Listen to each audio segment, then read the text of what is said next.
الحمد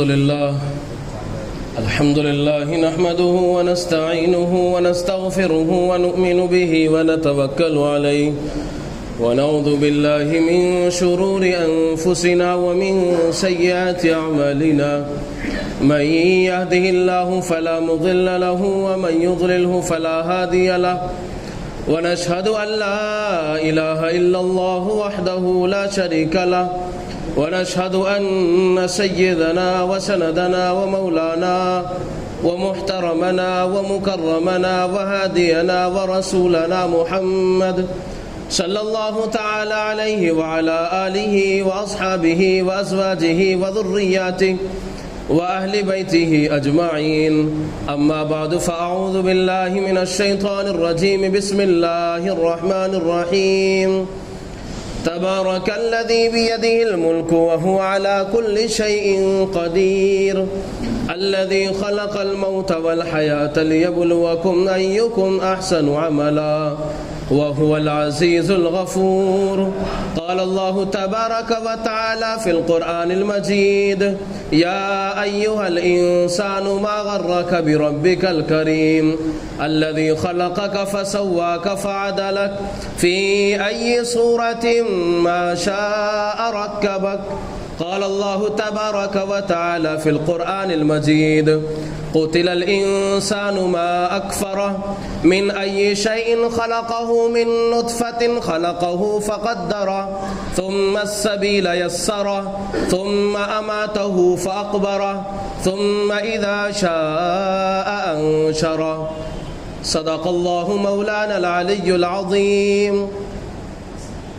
برادران اسلام، بڑے ہی ادب و احترام کے مستحق میرے دینی اور ایمانی بھائیوں، اللہ تبارک و تعالیٰ نے موت اور زندگی ان دو چیزوں کو پیدا فرمایا.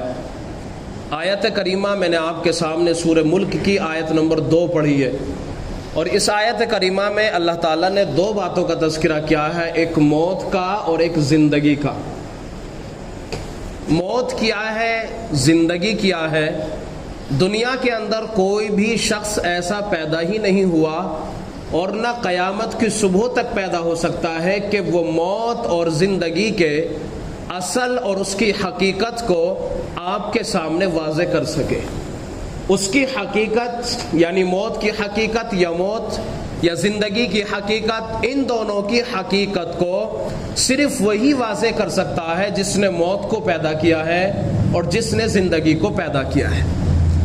دنیا کے اندر اللہ تعالیٰ نے کوئی بندہ ایسا پیدا ہی نہیں فرمایا کہ ان دونوں چیزوں کو صحیح رخ میں بتا سکے.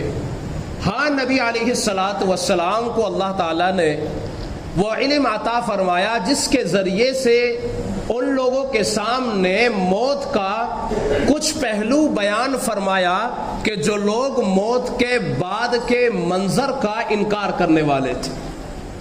یعنی وہ معاشرہ کہ جو کہا کرتا تھا، قرآن نے ان کو بیان کیا ہے، اور قرآن کے ان الفاظوں میں بیان کیا ہے قرآن نے کہ ان ہی الا حیاتنا الدنیا نموت ونحیا وما نحن بمبعوثین. یہ دنیا ہی کی زندگی ہے، یہی مرنا، یہی جینا، یہی کھانا، یہی پینا، یہی رہنا، یہی سہنا، سب کچھ یہی کرنا ہے. یہی دنیا کی زندگی ہے، یہی مزے اڑانے ہیں، یہی سیر و تفریح کرنی ہے، یہی عیش و عشرت کی زندگی گزار کر کے چلے جانا ہے. اس کے بعد اللہ تعالیٰ انسان کو دوبارہ زندہ نہیں کریں گے. یہ ان لوگوں کا نظریہ تھا، ان لوگوں کا عقیدہ تھا کہ دوبارہ اللہ تعالیٰ ہمیں زندہ ہی نہیں کرے گا، بلکہ یہ دنیا کی زندگی جو ہمیں دے دی گئی ہے یہی زندگی ہے. اس لیے ان کے ذہنوں اور دماغوں کے اندر آخرت کے یعنی مرنے کے بعد میں زندہ ہونے کا تصور ان کے ذہن و دماغ میں بھی نہیں تھا.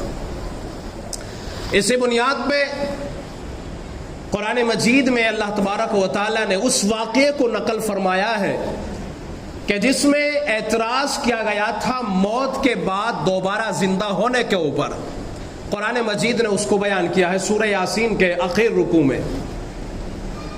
اللہ تعالیٰ نے بیان فرمایا کہ ان لوگوں نے یہ اعتراض کیا تھا کہ کیا اللہ تبارک و تعالیٰ مرنے کے بعد انسان کو دوبارہ زندہ کریں گے؟ 3 قول تفسیر ابن کثیر نے نقل فرمائے ہیں. ابن کثیر کے اندر 3 قول نقل کیے گئے ہیں. پہلا اعتراض کرنے والا عبداللہ ابن ابی، دوسرا اعتراض کرنے والا امیہ بن خلف، تیسرا اعتراض کرنے والا عاص بن وائل. عبداللہ بن ابی چونکہ مکی دور کے اندر نہیں تھا، مدنی دور میں تھا، اس نے اس کو سائیڈ کر دیا. امیہ ابن خلف یا عاص بن وائل، ان دونوں میں سے کس نے سوال کیا؟ ترجیح عاص بن وائل کو دی گئی ہے کہ اس نے سوال کیا. نبی علیہ السلام کے پاس میں بوسیدہ ہڈی لے کر کے آیا اور بوسیدہ ہڈی اپنے ہاتھ کی ہتھیلی کے اوپر رکھی اور اس کو مسلنا شروع کیا. وہ باریک ریزہ ریزہ ہو گئی، ہوا میں جب اڑنے لگی، تحلیل ہونے لگی. اعتراض کھڑا کیا کہ تمہارا رب اس کو بھی زندہ کرے گا؟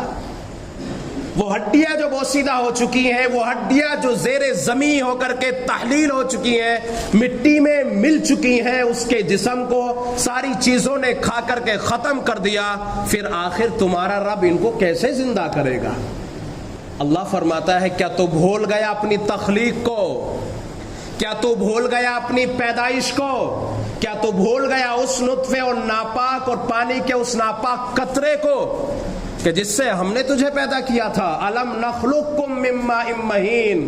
کیا تو بھول گیا اس بات کو کہ ہم نے تجھے کیسے نطفے سے پیدا کیا تھا؟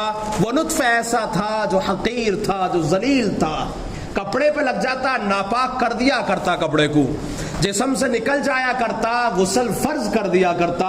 ایسے گندے حقیر پانی سے انسان تیری پرورش کی ہے، تجھے بنایا ہے، تیری ماں کے پہلو کے اندر رکھا ہے، تیری ماں کے رحم مادر کے اندر بنایا ہے، پروان چڑھایا ہے، اور پھر اللہ تعالیٰ نے تیرے پیدائش کے راستے کو آسان کر دیا ہے. کیا تو اس رب کو چیلنج کرتا ہے؟ فَإِذَا هُوَ خَصِيمٌ مُبِينٌ. پیدا ہوتا ہے، ہونے کے بعد میں رب سے جھگڑتا ہے. اللہ تعالیٰ فرماتے ہیں اے انسان کیا تو بھول گیا؟ اِنَّا خَلَقْنَا الْإِنسَانَ مِن نُطْفَةٍ أَمْشَاجٍ نَبْتَلِيهِ فَجَعَلْنَاهُ سَمِيعًا بَصِيرًا. بے شک ہم نے انسان کی تخلیق کی ہے ایک خلط ملط مخلوط پانی سے. ادھر باپ کا پانی، ادھر ماں کا پانی، دونوں کو ملا کر کے، دونوں مادہ منویہ کو اللہ تعالیٰ نے ملا کر کے انسان کو وجود بخش دیا ہے. لقد خلقنا الانسان فی احسن تقویم. اللہ کہتے ہیں ہم نے انسان کو کتنے بہترین اور خوبصورت سانچے میں ڈال دیا ہے. کیا دنیا کا کوئی آدمی ہے جو ایسا بنا سکتا ہے؟ اللہ تعالیٰ فرماتے ہیں انسان یا ایھا الانسان ما غرک بربک الکریم. اے انسان تجھے کس چیز نے دھوکے میں ڈال رکھا ہے؟ تیرے رب کریم کی طرف سے. الذی خلقک فسواک فعدلک. کیسا خوبصورت بنایا ہے. اگر تیری ناک 2 ہاتھ لمبی کر دیتا تو کیسی صورت بن جاتی تیری. اگر ناک کو آدھا فٹ بڑھا دیتا تو تیری ناک کیسی بن جاتی. تیرے دانتوں کو اگر 1 فٹ بڑھا کر کے لمبا کر دیتا تیری شکل کیسی بن جاتی.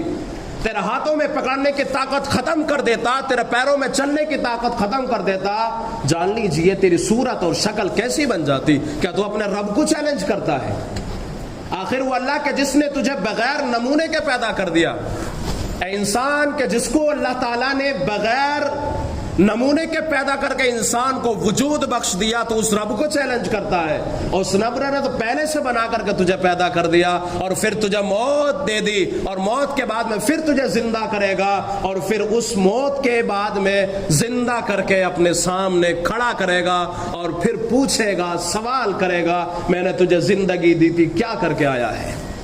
یہ زندگی ہے انسان کی جو چل رہی ہے، جس زندگی کے اندر ہم رات اور دن گزار رہے ہیں، صبح و شام لیل و نہار گزار رہے ہیں، جس کی تاریکی اور روشنی میں ہم اپنی زندگی کا سفر طے کرتے ہوئے روز بروز، لمحہ بلمحہ، سیکنڈ بہ سیکنڈ قریب ہوتے جا رہے ہیں اب موت اور قبر کے. وہ اللہ کے جس نے انسان کو وجود بخشا ہے، آخر اس رب کا کیسے انکار کر سکتے ہو؟ آج بہت سارے لوگ ہیں جو رب تعالیٰ کا انکار کرتے ہیں، ملحد بن گئے، مرتد ہو گئے، اعتراض کرتے ہیں رب تعالیٰ کے اوپر. آخر تمہارے جسموں کے اندر کون ہے ایسی طاقت دینے والا؟ انسان کو جو یہ وجود بخشا ہے یہ صرف ایک جان نہیں ہے، اس کے اندر اللہ نے ہزاروں جانوں کو پیدا فرما دیا ہے. اگر مثال دے کر آپ کو سمجھاؤ تو یقیناً سمجھ میں آ جائے گی. جب انسان کی اللہ تعالیٰ روح نکال لیتا ہے، انسان مکمل طور پہ تمام جسم سے اللہ روح کھینچ لیتا ہے، پورا انسان مر جاتا ہے۔ لیکن جب روح انسان کی اللہ تبارک و تعالی ایک حصے سے نکالتا ہے، وہ فالج زدہ ہو جاتا ہے، اس کا ہاتھ کام کرنا بند کر دیتا ہے۔ جب انسان کی اللہ تبارک و تعالی جان اس کی آنکھ کی لے لیتا ہے تو آنکھ دیکھنا بند کر دیتی ہے۔ جب پیروں کے اندر اللہ تبارک و تعالی چلنے کی سقط ختم کر دیتا ہے تو اس کو اپاہج بنا دیتا ہے۔ اور جب زبان میں اللہ تبارک و تعالی جو طاقت دے رکھی ہے جب کھینچ لیتا ہے تو گونگا بنا دیتا ہے۔ اور جب کانوں میں اللہ تبارک و تعالی جو سننے کی سماعت دے رکھی ہے جب کھینچتا ہے تو بہرا بنا دیتا ہے۔ رب تعالیٰ نے ایک جان نہیں دے رکھی بلکہ انسان کو کئی جانوں سے اللہ تعالیٰ نے مرکب کر رکھا ہے، اعضاؤں کے اندر جانیں دے رکھی ہے۔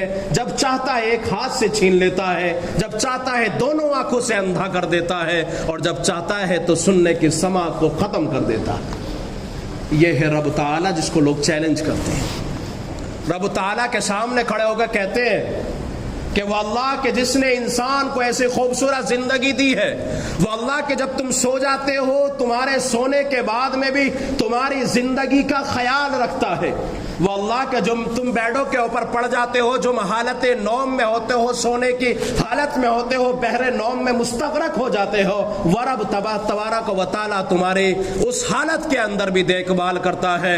وہی تو اللہ ہے جس نے تذکرہ قرآن مجید کے ان الفاظوں میں بیان فرمایا، اللہ لا الہ الا هو الحی القیوم لا تأخذه سنة ولا نوم له ما في السماوات وما في الارض من ذا الذي يشفع عنده الا باذنه يعلم ما بين ایدیہم وما خلفهم۔ وہ اللہ ہے کہ جو تمہاری جاگ کے تمہاری دیکھ بھال کرتا ہے۔ 9 مہینے جب ماں کے پیٹ کے اندر رہتے ہو، 3 کھالوں 3 اندھیروں 3 جلدوں کے اندر رہتے ہو، رب تعالی وہاں بھی پرورش کرتا ہے، اور جیسی صورت چاہتا ہے ویسی بنا کر کے پیش کر دیتا ہے۔ کیا آپ بھی رب کا انکار کرو گے؟ کیا آپ بھی موت کا انکار کرو گے؟ کیا آپ بھی زندگی کا انکار کرو گے؟ آس بن وائل نے سوال یہ کیا رسول اللہ صلی اللہ علیہ وسلم کے پاس حاضر ہو کر کے، کیا تمہارا رب اس ہڈی کو بھی زندہ کر دے گا؟ کیا تمہارا رب اس بوسیدہ ہڈی کو دوبارہ زندہ کرنے کے اوپر طاقت رکھتا ہے؟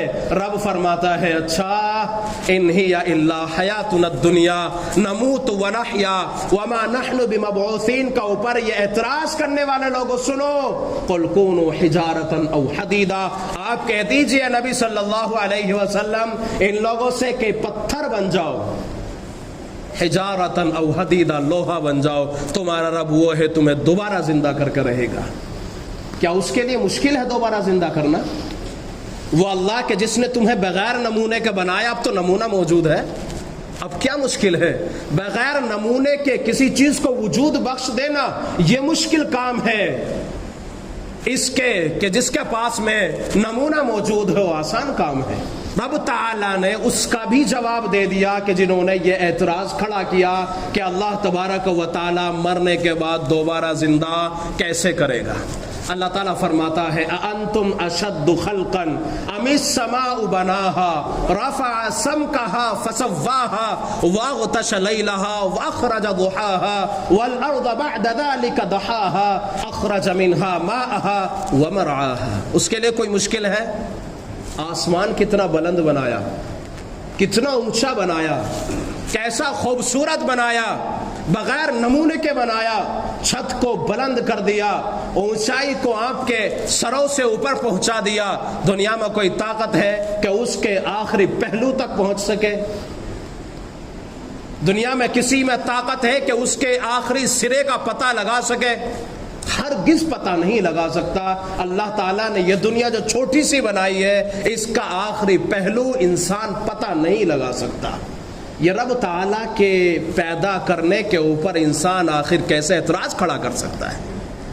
اس لیے اللہ تبارک و تعالیٰ نے فرمایا یخرج من بین الصلب والترائب، انسان کو اللہ تعالیٰ نے جو پیدا فرمایا ہے وہ یوں ہی پیدا نہیں فرما دیا۔ جب انسان اپنی پیدائش کے اوپر غور کرتا ہے، فکر کرتا ہے، سوچتا ہے، سمجھتا ہے، یقیناً وہ اپنی پیشانی کو رب تعالیٰ کے سامنے سجدہ ریز کرنے کے اوپر مجبور ہو جاتا ہے اور وہ کہتا ہے تو ہی ہے میرا رب جس نے مجھے ایسی خوبصورت زندگی عطا فرمائی ہے۔ اس لیے اللہ تعالیٰ فرماتے ہیں الذی خلق سبع سماوات طباقا ما ترى في خلق الرحمن من تفاوت فارجع البصر هل ترى من فطور ثم ارجع البصر کرتین ينقلب الیک البصر خاسئا وهو حسیر۔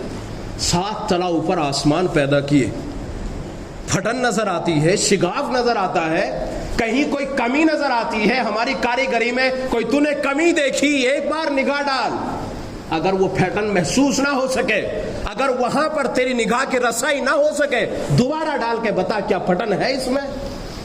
وہ رب تعالیٰ ہے جس نے تمام چیزوں کو ایسا وجود بخشا ہے، انسان اس بات پہ مجبور ہو جاتا ہے کہ واقعی وہی ہے عبادت کے لائق، اس کے سوا کوئی عبادت کے لائق نہیں ہے۔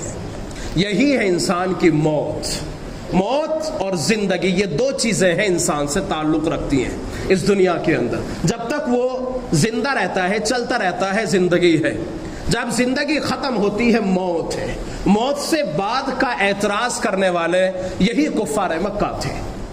اس دور میں بھی اعتراض تھا، آج بھی اعتراض ہے، جواب قرآن مجید نے دے دیا ہے۔ لیکن یہ زندگی جو ہماری چل رہی ہے، جو سائیکل کے 2 پہیوں کی طرح گھوم رہی ہے، یہ زندگی جو اللہ تعالیٰ نے خوبصورت دی ہے، یہ چلتا پھرتا جو ڈھانچہ نظر آتا ہے، اس کے اندر روح ہے، اور کوئی بھی انسان اس بات کا پتہ نہیں لگا سکا کہ انسان کے جسم کے اندر روح کیا چیز ہے۔